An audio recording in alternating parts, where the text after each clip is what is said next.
اسی طرح اللہ رب العزت کا فرمانا اللہ الذی خلق سبع سماوات ومن الارض مثلہن یتنزل الامر بینہن، کہ اللہ کی وہ عظیم ذات ہے کہ جس نے پیدا کیے 7 آسمانوں کو، ومن الارض مثلہن، اور اسی طرح 7 زمینوں کو بھی اللہ نے پیدا کیا، یتنزل الامر بینہن، اور ان سب کے اندر اللہ تعالیٰ کے امر کا نزول ہو رہا ہے۔ اچھا، اب یہ جو آیت ہے اس کے اندر وَمِنَ الْأَرْضِ مِثْلَهُنَّ، جو مثل کا لفظ ہے یہ عدد کی طرف ہی راجی ہے، یہ بات ذہن میں رکھ لیجئے گا۔ اس کی وجہ یہ ہے کہ پیچھے زمین کی بات ہوئی ہے اور آسمان کی، اب مماثلت زمین کے آسمان کے ساتھ تو ہو نہیں سکتی، تو مماثلت کی صرف ایک وجہ باقی رہ گئی جو عدد اللہ نے ذکر کیا ہے۔ اسی چیز کو آپ دیکھیں گے محمد بن صالح عثیمین صاحب بھی ذکر کرتے ہیں کہ لِأَنَّ الْمُمَاثَلَةَ فِي الْوَصْفِ مُتَعَذِّرَةٌ فَلَمْ يَبْقَ إِلَّا الْعَدَدُ، کہ جو جہاں مماثلت متعذر ہے وہ معنی تو ہم لے ہی نہیں سکتے، لہذا 7 زمین والا معنی ہی یہاں پر ٹھیک بیٹھے گا۔ اچھا، ایک نقطہ یہاں پر مزید سمجھنے والا ہے کہ 7 کا جو لفظ ہے وہ عرب کے اندر 7 کو بھی کہا جاتا ہے، 5 6 7۔ اس کے علاوہ عربی کے اندر محاورے کے طور پر بھی 7 کا لفظ استعمال ہوتا ہے، اور جب کبھی ایک محاورے کے لیے 7 کا لفظ استعمال ہو تو وہاں 7 مراد نہیں ہوتے بلکہ کثرت مراد ہوتی ہے، یہ بھی ذہن میں رکھیے گا۔ اس کے لیے اگر آپ محقق مراغی کو پڑھیں گے تفسیر مراغی میں، انہوں نے بھی اس بات کو ذکر کیا، اس کے علاوہ بھی بہت سے محققین نے اس کو ذکر کیا ہے، یعنی اگر تو 7 کے لفظ سے 7 مراد ہے تو 7 آسمان اور 7 زمین اللہ نے بنائی، لیکن اگر 7 کا لفظ بطور محاورے کے استعمال ہو رہا ہے تو اس کا مطلب یہ ہے کہ اللہ نے بہت سے آسمان، کثیر آسمان بنائے ہیں اور کثیر زمینیں اللہ رب العزت نے بنائی ہیں۔ یہ دونوں کا احتمال قرآن کی آیت رکھتی ہے۔ اسی سے ملتے جلتے محاورے بھی ہماری بھی زبان کے اندر مستعمل ہے، جیسے دیکھیں گے کہ اگر ہم کسی کے گھر پہ گئے ہیں اور دروازہ نوک کیا وہ نہیں آیا، دوسری دفعہ نوک کیا نہیں آیا، 3 4 دفعہ میں نے ٹرائی کی اور چلا گیا، تو کبھی کبھی انسان جذبات میں آگے کہتا ہے یا 50 دفعہ تیرے گھر کا دروازہ کھٹکھٹایا تو نے کھولا ہی نہیں، تو یہاں 50 سے مراد عدد نہیں ہوتا، مقصود یہاں کثرت ہوتا ہے، یعنی میں نے بہت دفعہ نوک کیا اور آپ نہیں آئے تھے۔ اسی طرح عرب کے اندر یہ 7 کا لفظ ہے، یہ کثرت کے معنی کے اندر بھی آتا ہے اور 7 بمعنی 7 عدد کے طور پر بھی آتا ہے۔ اس آیت میں یہ دونوں محتمل ہیں۔ اچھا، جو قیمتی بات ہے وہ یہ یتنزل الامر بینہن، اللہ نے فرمایا کہ ان 7 آسمانوں میں اور 7 زمینوں میں اللہ کا امر نازل ہوتا ہے۔ اب یہ آیت اپنے اندر اتنی معنی کی وسعت پیدا کر دیتی ہے کہ انسان اس میں جتنا بھی تدبر کرے یا جتنے بھی علوم میں انسان کو جب دسترت حاصل ہوتی چلی جائے گی، شواہدات ملتے چلے جائیں گے، شاید یہ کل کو جا کر بھی منکشف ہو۔ یہاں مقصود اللہ رب العزت کا یہ ہے کہ اللہ رب العزت کی قدرت بہت زیادہ ہے، اور یہ قدرت کو محدود نہیں ہے کہ اس پوری کائنات کے اندر صرف یہ ایک زمین ہے اور اسی زمین کے اندر اللہ کے امر نازل ہو رہے ہیں۔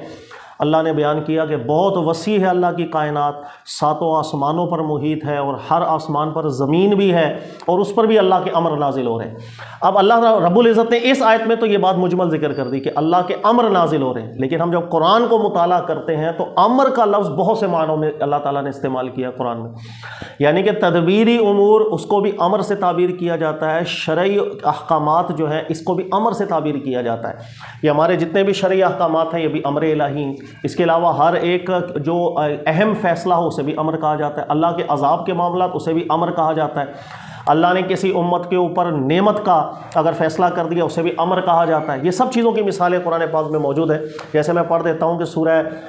قدر میں آپ دیکھیں اللہ فرماتے ہیں تنزل الملائکۃ والروح فیہا باذن ربہم من کل امر، ہر امر کے لیے فرشتوں کا نزول ہوتا ہے، فیہا یفرق کل امر حکیم۔ اسی طرح وَلَمَّا جَاءَ أَمْرُنَا نَجَّيْنَا شُعَيْبًا، اسی طرح جب ہمارے عذاب کا فیصلہ ہو گیا تو ہم نے حضرت شعیب علیہ السلام کو بچا لیا، ان ایمان والوں کو بچایا، باقیوں پر عذاب بھی آیا۔ اسی طرح قُلِ الرُّوحُ مِنْ أَمْرِ رَبِّي، جو روح ہے اللہ کے امر سے، وَمَا أُوتِيتُم مِنَ الْعِلْمِ إِلَّا قَلِيلًا، امور سے متعلق تمہیں بہت کم علم دیا گیا ہے۔ امر کا لفظ قرآن پاک کے اندر ہر چیز کے لیے آیا ہے، تدبیری امور، تکوینی امور، تشریعی امور، احکام کے امور، سب کے لیے۔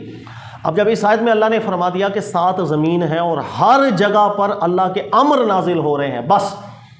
تو یہ اپنے اندر ایک بہت بڑا سمندر رکھتا ہے۔ اس لیے یاد رکھیے گا جو محققین علماء کرام گزرے ہیں وہ کبھی بھی اس امر الہی کے حکم کو مقید نہیں کرتے، یعنی ہم یہ بولیں وہاں پر فقط اس طرح کا امر ہوگا اس طرح کا نہیں، بس خاموش، اس لیے کہ اس کی زیادہ تفصیل اللہ نے ذکر بھی نہیں کی، ہاں ایک بہت بڑا اشارہ ضرور دے دیا ہے۔ اور اگر اس لفظ کے اندر ہم عموم ہی رکھیں جیسے اللہ نے رکھا، عموم رکھیں،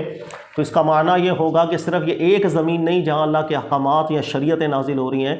اس طرح کی 7 زمینوں کا اگر عدد مراد لیں تو 7، کثرت مراد لیں تو بہت زیادہ،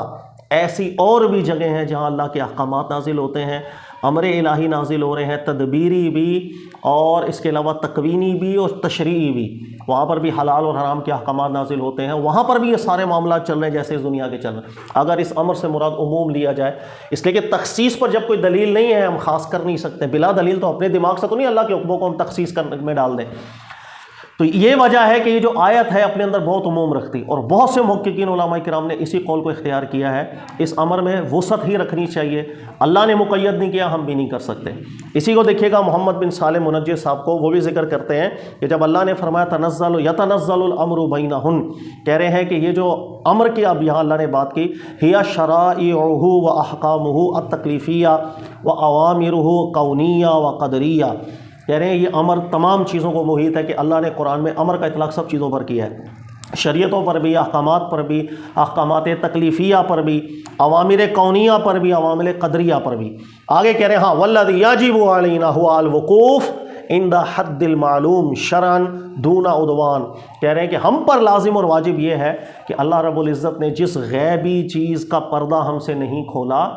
ہم اپنے فقط ظن کی بنیاد پر اس مقام پہ داخل نہ ہو تو بہتر ہے۔ جتنی بات اللہ نے ذکر کی ہے ہمارا اس پر ایمان ہے، اور یہ اتنی وسیع کائنات کو دیکھ کر کے بالکل ہمارا ایمان جاتا ہے کہ وہ بہت طاقت والا ہے اور بہت قدرت والا ہے، جس نے یہ دنیا بھی بنائی، اس پر بھی اس کے اوامر ہیں، آسمانوں پر بھی اس کے امر ہیں جو نزول کر رہے ہیں۔ اس کے علاوہ مزید کثیر ایسی زمینیں ہیں جہاں پر اللہ کے احکامات، اس کی تشریعات، اس کے تکوینی امور سب کے سب نزول کر رہے ہیں۔ بڑی عظیم شان والا ہے، اللہ تعالیٰ سمجھنے کی توفیق دے، اور اپنی جو کلام ہے اس کے نور سے بھی ہمارے دلوں کو اللہ رب العزت منور کرے۔ جزاک اللہ خیرہ۔